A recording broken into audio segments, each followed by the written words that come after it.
Okay, welcome to The Director and the D.O.P. It's a video podcast where we break down what it actually takes to deliver a project from the director's perspective and the D.O.P's perspective. Today, we look at one of our favorite projects together, Leave Your Mark.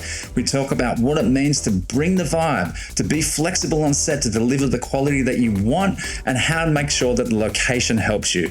And then we look at the awkward coffee date between the director and the D.O.P., how they come together, and the age-old question, who actually fucking pays for the coffee?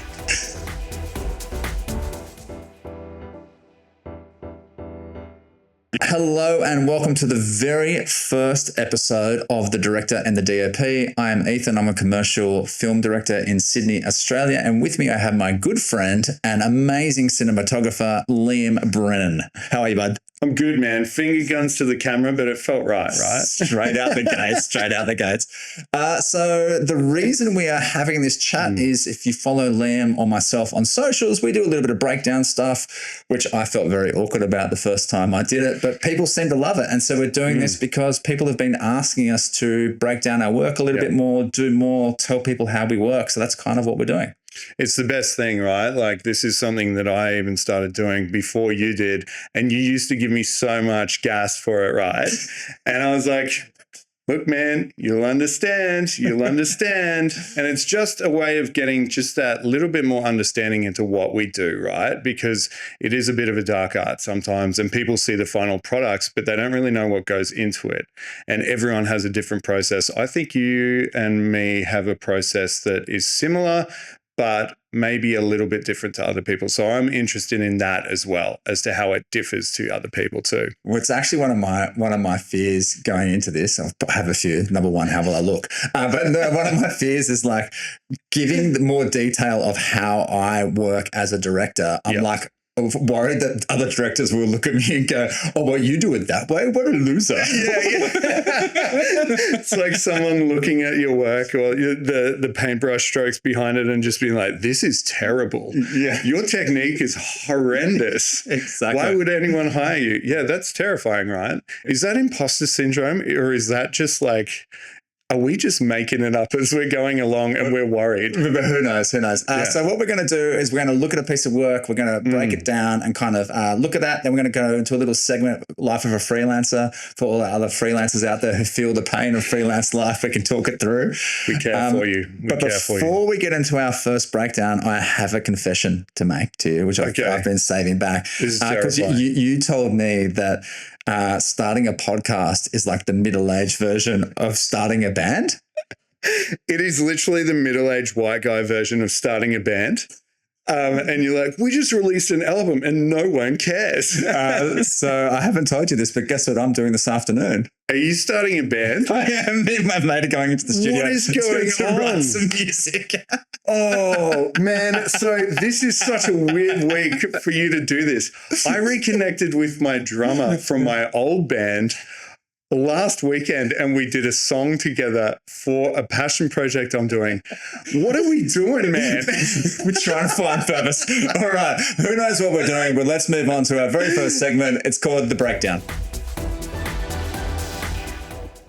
So what we'll be doing with the breakdown is we'll be going through the whole process, start to finish, with what we did to actually come up with what you see on the screen at the end of the day. So for this one, we'll be talking about our previous work, but for other ones in future, we'll be having guests on that will be talking about their amazing work as well. So Ethan, what are we breaking down today? Well, I thought today we could look at a project which I consider our first good project together. I know that's like a funny way of looking at it. So you wouldn't consider our friendship our first good project together? It took 25, no. So the project we're going to look at today, I thought we could take a look at is a project that we're both really, really proud of. Yeah. And that's Burge, Leave Your Mark with Dylan Alcott. I thought it would be a really good one to speak about because it's a project that I'm really, really proud of. We made some really interesting creative decisions that I think really helped bring it to life. So for the little breakdown, Burge is a wine company. They signed Dylan Alcott as an ambassador, and we did a 30-second TVC supporting content and some out-of-home stuff as well, because I was actually the creative director on this one as well as the director. My first question for you is I'm going to dive straight in. How I always loved the richness of color in this film. I think this film has a depth to the color palette, which obviously the art department and the styling department brought to it. But I think visually, some of the decisions you made with lighting and the color is one of the things I love most about it. Like, how did you, when I came to you with the brief, how do you start to take that brief of what I want to achieve into like actual practical on-set deliverables? Yeah.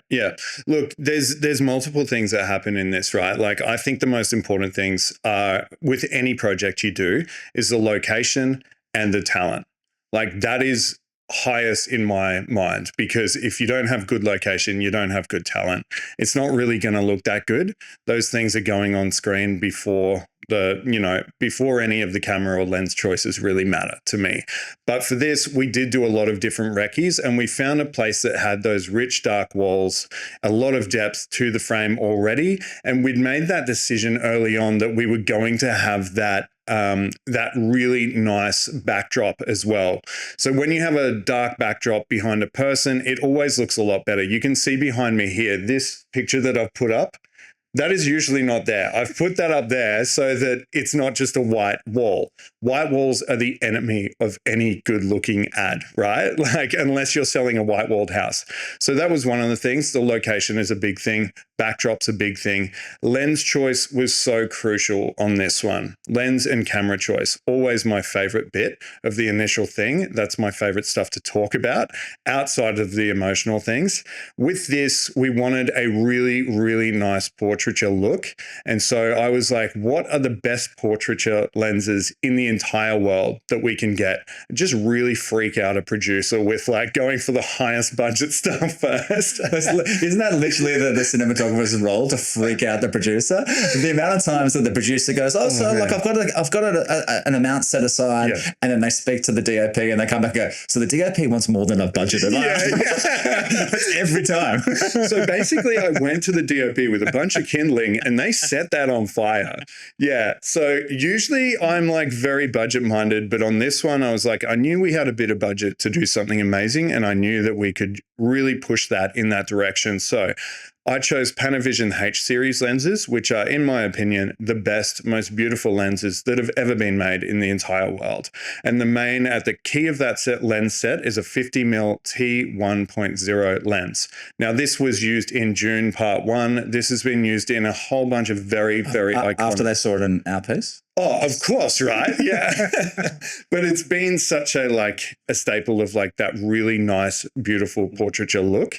And I knew that that was the lens to use it with. Alexa Mini LF, great pairing with that lens. At the time, that was pretty much the only large format camera that I would have trusted to do that job. Now we have a lot more resources at our disposal. But that was a big thing. I knew I could get that really warm look out of that pairing. And it's just like setting that camera to be a bit warmer than the lighting is all the time. So like every single frame was a nice warm hug.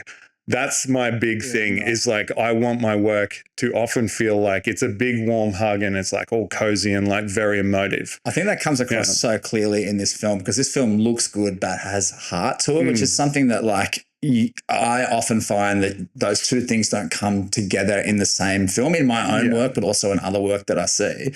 My other question for you is, this was a film where we had I wanted a really stylized kind of look. We had the beautiful backdrop. I wanted it to look beautiful, but we also had to have the ability to break away from the planning and embrace like a more free-flowing documentary kind of approach. But we only had a single camera, right?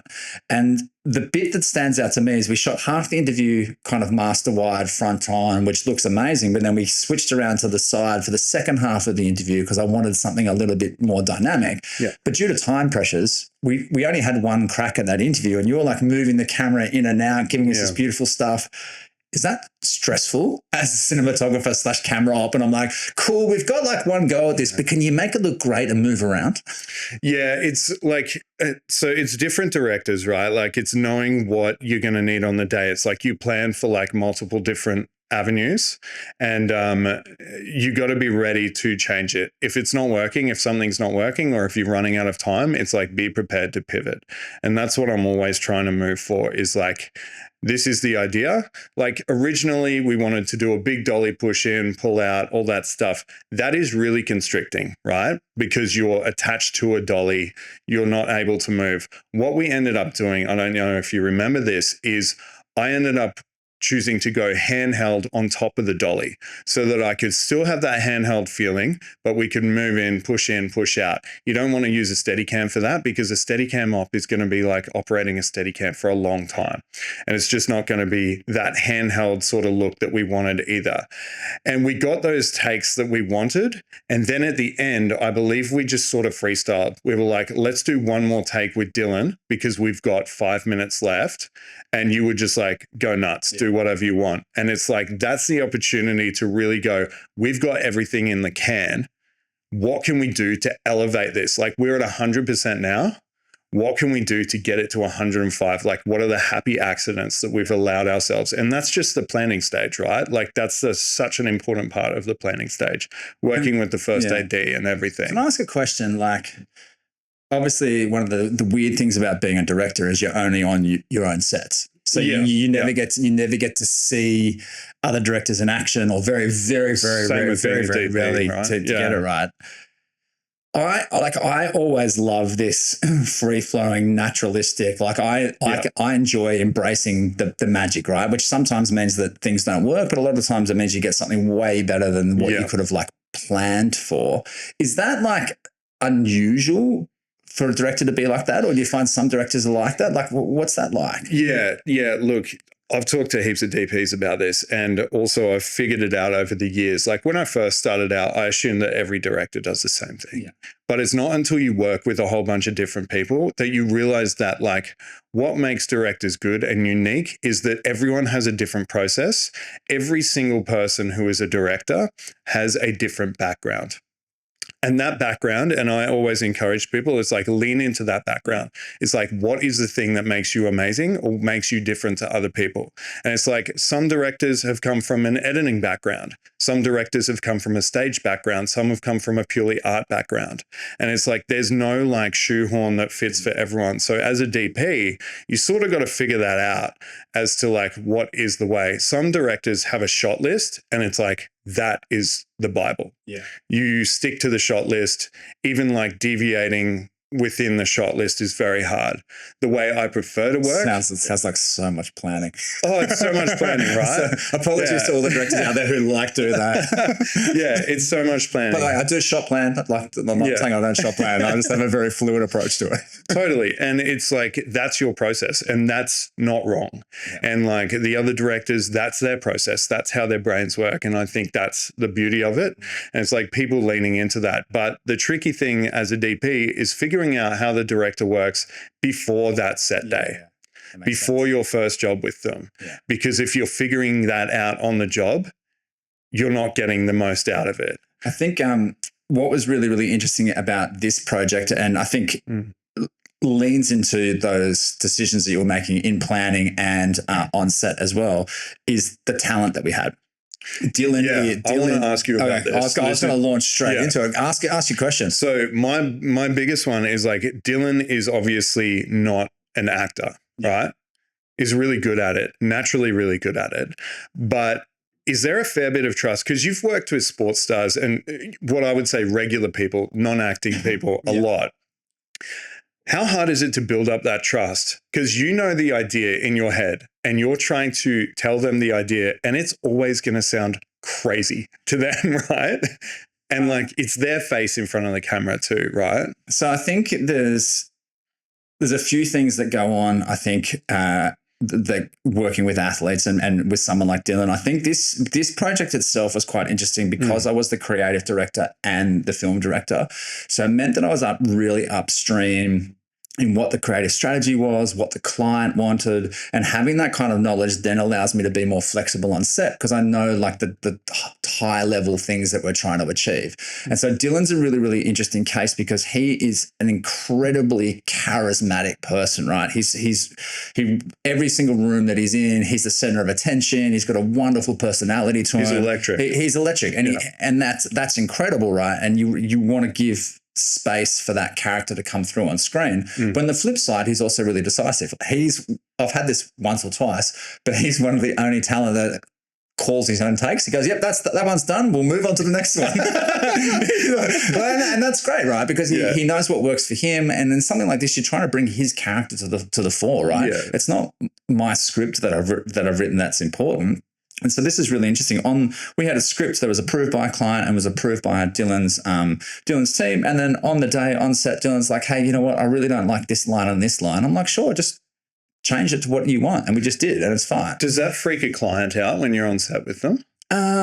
Again, maybe because it's the projects that I've worked on and the way that I work, the clients haven't freaked out. I think sometimes it's more difficult for the creatives because the creatives oftentimes, and particularly the copywriters, right, spend hours like figuring out the exact right cadence of what line works well and how this line reflects the brand and all this kind of stuff, which when you're working with actors is totally fine.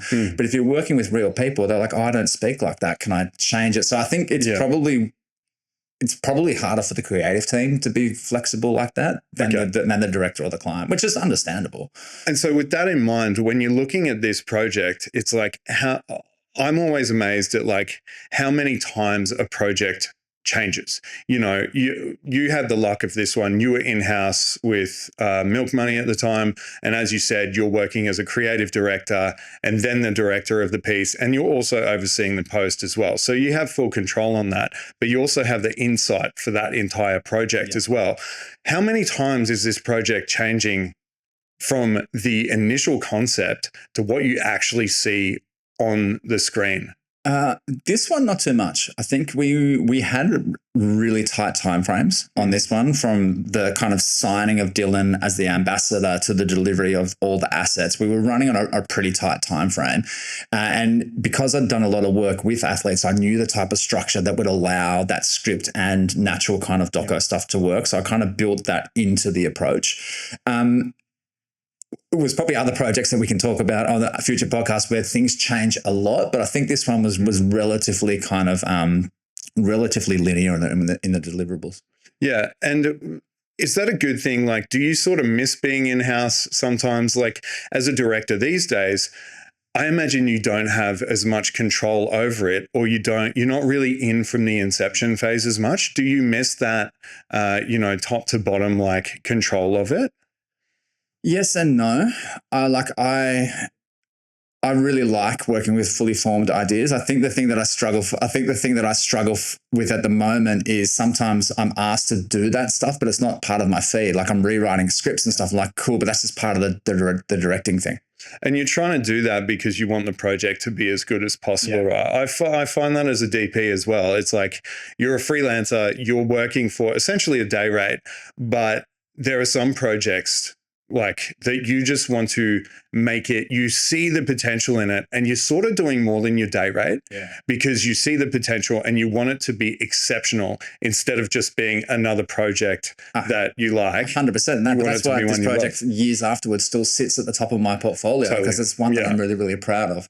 So just to kind of wrap up our breakdown here on this project, when you look back at it, is there a favorite frame or a favorite shot or something that really stands out to you? Totally, there is. And like it didn't change too much from the recce, but there is a lot, like this is a very natural looking piece, but there is so much lighting involved in this to make it look natural, right?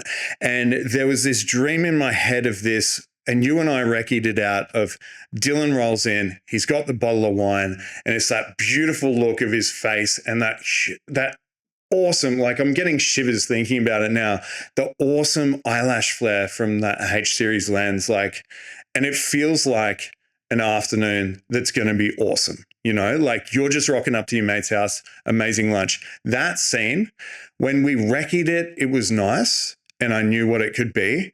And I was planning the whole time for that to have that really nice sun flare that comes through, feels like it's afternoon light. And that is so emotive. That flare, I feel like, is so emotive. So that to me, it gets me excited to see my friends and go drink some wine with them, you know? Looking back at the project, what was like something that you would change or a problem that you kind of had to overcome, do you think? I wish there were more hours in the day. I wish this had been across 2 days, because we could have just really tailored it in a bit more. This was a 1-day project, and it was I'm pretty sure it was a 12 or a 14-hour day, like a really big project. So you are pushing like the crew, everyone's pushing really, really hard from start to finish. You don't actually have that much time for experimentation. So you have to go in very, very planned. And luckily, when you have a great crew, as you know, you're ready to do that. But sometimes, as we both know now, it's like, sometimes it's nice to have an extra 10, 15 minutes here and there, which you only get from doing a 2-day shoot or a multi-day shoot. An extra few minutes here and there where you do have the time to have like a happy accident. What about you? Like, what is the thing that stands out as your favorite scene or favorite pickies from this? I think visually, I love this film. I think I really love Dylan's performance, but I think the really magic thing is the fact that we brought his dad on set, and he was on set with his dad, and he had these moments with his dad, and he was laughing with his dad. And in the behind the scenes video, his dad gave this really moving interview about how much his son means to him and stuff. And it was just like so incredibly powerful. And I think to be able to create something that delivered for the brand, delivered for us as commercial artists, but then also created this incredible experience for the family. I think that's something I'm really, really proud of. Yeah. And it's also like something that I think you should be super proud of. And this is something that I'm always proud of you, is setting the vibe for the set. You know, that is a really big thing. I try and do it with my crew. You do it what seems like naturally. Dylan has that ability too. When he comes into the room, he can really set a vibe. So with a piece like this, it's super crucial, especially on a very, very heavy day, that you're setting a positive vibe and like an emotionally intelligent vibe that this piece needs. How do you do that? How do I do that better? Caffeine. I think, look, my philosophy is being on set is an incredible experience, because you're in this environment with all these talented people, from stylists to camera assistants to lighting team to producers. Like, you come together to create this magic thing. And I think I had a realization a few years ago that at one stage of my life, I'm not going to be on set again, and it's not going to happen. So when you're there, like, just embrace the magic of people making something wonderful together. And that's the breakdown of Grant Burge, Leave Your Mark. I hope you enjoyed it. This is our first time, so maybe hit us up with some questions that we should be actually asking about than us just making it up as we move through. But let's move through to our next segment. Welcome to Life of a Freelancer. This one is based on the fact that being a freelancer is full of weird experiences, which we'll probably get into some. Look, it's probably more exciting than being full-time and staring at Excel all day long. But I wanted to talk about 2 things on this Life of a Freelancer chat today, Liam. And one of them is not necessarily awkward, but the D.O.P and director coffee date. Yeah. It's the best. Like, normally, for context, for those who don't know, normally it's the DOP who texts the director and says, hey, like, what was I say, text, like Instagram message, obviously. And so, it slides into the DMs. Yeah. And say, hey, like, I'm in Sydney, whatever, do you want to catch up and have coffee? What's that like, reaching out, like Hinge style, to directors? Oh, man. I'm a monogamous dude. I've been with the same girl since I was 17. And I'm now 38, right? So I've never had a dating experience, but I imagine this is like dating. And I don't love it.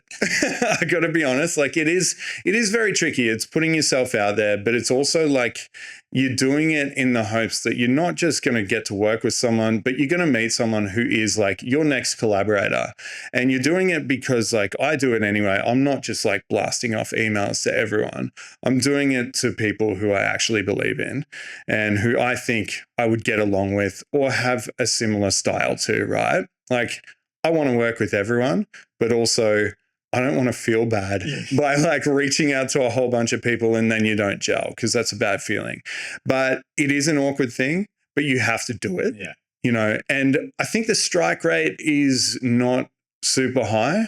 Oh, so, I had a coffee with a D.O.P who reached out to me a couple of months ago, and he said out of like 35 plus, 2 people responded, of which I was one. It's like, it's crazy. Like I kind of meet everybody unless there's a definitive reason not to, like you literally are out of the country or something, or you look at their work and go, look, there's no way. Yeah. But like I always, because it's like building a freelance network, right? It is totally. And it's also like, because I had to redo this when I moved to Sydney 5 years ago, and it was such a hard thing.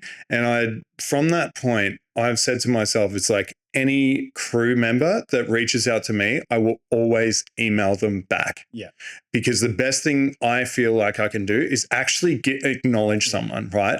You may not have the time to meet up for a coffee, but just be true and be like, hey, 100%. Look, I don't have the time. But it is a firm and prompt no is like way better than just ghosting. No one likes getting ghosted, right? No one. Yeah. And I think there's this thing where like you can be surprised. Yeah. I've met people who online, I thought they were one type of person, or I thought their work was one different thing, like crew members and directors alike. But then actually sitting down with them in person, you get a better feeling of who they are, what they want to do. And sometimes it's like you think you're not aligned, but then you meet and like, you know, you're best mates. It's like you and I met. Well, that's one of the reasons I want to speak about. For those who don't know, we became best mates like based off an awkward director D.O.P coffee date. Yeah. And that was the thing. It wasn't awkward because it was fucking epic. But that was the thing that like I didn't like. I'd known of Milk Money because I'd worked with them. You were at Milk Money at the time. I'd worked with them a lot through Queensland and all that sort of stuff. So you were on my list of people to reach out to when I got down here. I didn't really know that many people. I knew a few, but like it was really building my network up again from that move from Brisbane to Sydney. What I didn't realize I would get with you, which is an amazing thing, is like not only have we got an amazing work relationship, but you work with other DPs as well. But what I got out of you was a friendship relationship, which is stronger. A friendship and a podcast. And a podcast.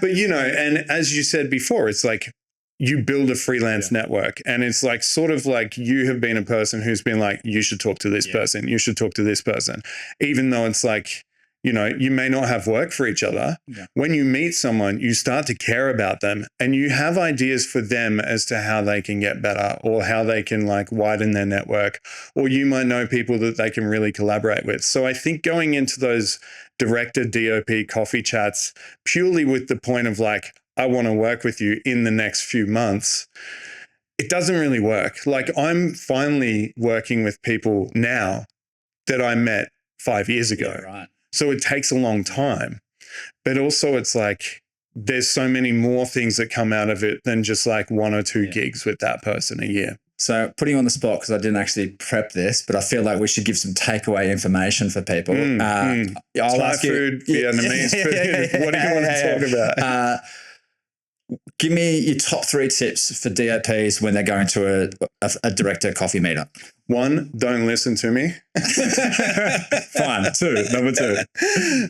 Look, I don't know. I think it's better coming from you because you've been on the other side of it. So I'm going to put you on the spot. Okay. I'm going to do directors and DOPs at the same time. I think number 1 is don't go in expecting work. Because that's like if you go in thinking that you're going to get work straight away, and it's the same with me with our meat production companies, like it just it ruins the relationship building stage. Just go in, check it out. From a director side, I think it's really important that you know the DOP's work, and that's the same as well. If you're going in as a DOP, you need to know which projects that you think your style aligns with. Say, I really liked the project that you did with this DOP. Yeah. And then you talk about that. And I think then it's just a vibe thing for me. And like, I would rather have a good 15-minute high vibe chat with someone where you make a good connection and then move on. Like, it doesn't need to be an hour of just going back and forth and doing a job interview. And then it's follow-up. Like, just once you've met someone, keep sending them work, keep chatting, like each other's Instagram posts. It's a little support network. Yeah, I agree. And so what you've just said is true. It's like the director DOP relationship is really like a marriage on a project. And it's like, if you're not vibing, and then that's half the battle. Yeah. It's like you have to have someone, because you're working in a very, very intense situation most of the time. It's like the vibe is more important than the work. It's like, you know each other's work already, but like if you can't gel in a vibe way, it's probably not going to work. So I would agree with you there. I had another thought of like the most important things. Most important thing is who pays, man? Because it's just like a first date. I'm joking a little bit. No. We'll finish on this. I think it's a vibe thing. Like, yeah. Like, sometimes I think the person who reached out to organize should always offer to pay. Yeah. But sometimes if I'm having a great time, fuck, it doesn't matter. Like, there's no firm rule. But like, I think if you've set up the date, the expectation is on you that you will offer to pay. Which Sydney in these days might be $20 for 2 lattes. But they'll be really good lattes. Definitely good lattes. All right, that's the life of a freelancer. We'll probably get some more topics. Feel free to text us some and we'll chat them through on next time we do an episode. But that is the end of our very first episode. We hope that you liked it, got something out of it. Apologies if there's some things in here that we drastically need to improve on, but we'll be back next week with episode 2. Yeah, and if you need hair advice in the meantime, feel free to reach out to each of us on Instagram, because we do have great hair. We'll see you on the next one.